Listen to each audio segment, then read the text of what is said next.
প্রবাসী ভাই এবং বোনেরা, আমরা মালয়েশিয়া সফররত বাংলাদেশ খেলাফত মজলিস যুক্তরাজ্য শাখার সহসভাপতি আলহাজ মাওলানা আতর রহমানকে সংবর্ধনা দিয়েছে মালয়েশিয়ায় বসবাসরত সিলেট প্রবাসীরা।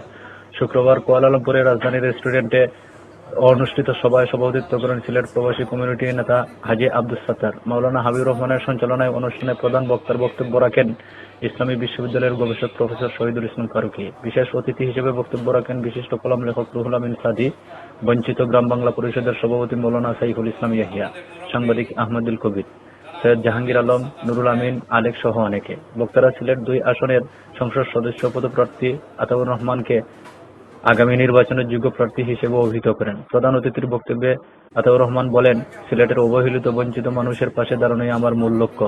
প্রবাসীরা দেশের অর্থনীতির মূল চালিকা শক্তি উল্লেখ করে তিনি আরো বলেন, বিএনপি, আওয়ামী লীগ কোনো দলই প্রবাসীদের নিয়ে ভাবে না। খেলাফত মজলিসই পারে দেশে সত্যিকারের শাসন প্রতিষ্ঠা করতে, মানুষের অধিকার মানুষের কাছে ফিরিয়ে দিতে।